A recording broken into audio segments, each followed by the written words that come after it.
નમસ્કાર દર્શક મિત્રો, આપ જોઈ રહ્યા છો છોટાઉદેપુર ટાઈમ્સ। છોટાઉદેપુર જિલ્લાના નસવાડી તાલુકામાં સમગ્ર શિક્ષા અંતર્ગત શિક્ષણ ક્ષેત્રે માળખાકીય સુવિધાઓને વધુ મજબૂત બનાવવાના હેતુથી વિકાસ કાર્યોનું લોકાર્પણ અને ખાતમુહૂર્ત યોજાયું હતું।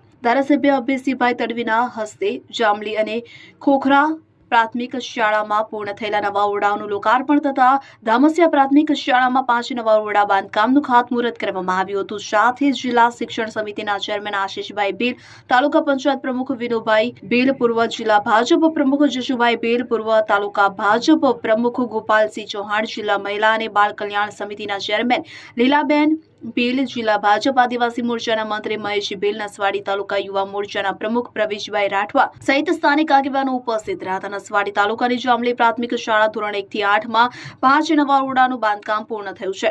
આ કામ માટે અંદાજિત ₹95 લાખનો ખર્ચ થયો છે। આ ઉપરાંત ખોખરાત પ્રાથમિક શાળામાં 2 નવા ઓરડાનું બાંધકામ પૂર્ણ થતા તેનું પણ ધારાસભ્ય અભયસિંહભાઈ તડવીની હસ્તે લોકાર્પણ કરવામાં આવ્યું હતું અને કામ માટે અંદાજિત ₹38 લાખનો ખર્ચ કરવામાં આવ્યો છે।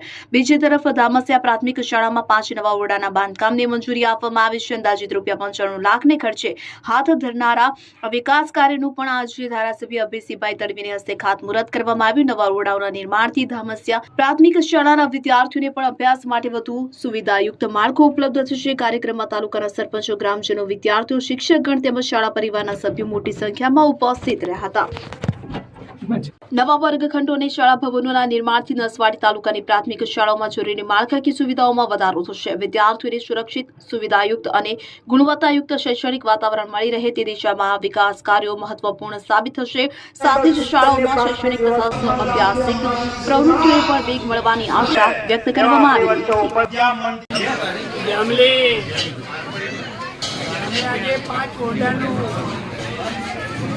લોકાર્પણ અમે કરીએ છીએ। જામલી ગામમાં એવી જગ્યાની તકલીફ હતી, ગામ લોકોએ જાતે જ ભંડોળ ભેગું કરીને ત્યારે અમને બતાવી અને અમે આ શાળા મંજૂર કરી અને એનું આજે આપણે લોકાર્પણ કરીએ છીએ। એવું ધામસિયાના પણ 5 ઓરડા 95 લાખની લોકાર્પણ અને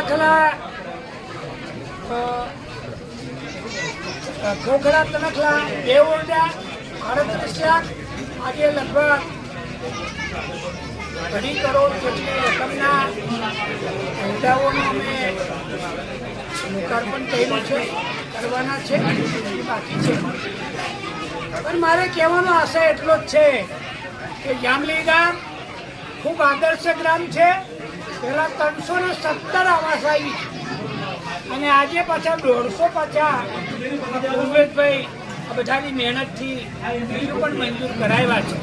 એટલે જામલી ગામ ખૂબ અદ્યતન સારું ગામ બને, સારી વ્યવસ્થાવાળું ગામ બને એવી પણ હું અપેક્ષા રાખું છું। અને આ સરકારે આટલી મોટી રકમ અમારા મંજૂર કરી છે, હજુ બીજી રકમ તો બીજા ઓરડા બધું આવવાનું જ છે। પણ અમારા શિક્ષણ મંત્રી વાજા સાહેબ, અમારા રીવાબા જાડેજા સાહેબ અને અમારા ગુજરાત રાજ્યના માન્ય અને લોકપ્રિય મુખ્યમંત્રી ભૂપેન્દ્રભાઈ પટેલ સાહેબનો અમે આ વિસ્તારની અંદર સારું કામ કરવા જઈ રહ્યા છે। એના માટે વ્યવસ્થાનું હોય, રસ્તા હોય, પાણી હોય, બધી જ વ્યવસ્થા માટે અમને મદદ કરે છે। એટલે આ તબક્કે અમારે ગુજરાતના મુખ્યમંત્રી ભૂપેન્દ્રભાઈ પટેલ સાહેબનો પણ હું ખૂબ ખૂબ આભાર માનું છું।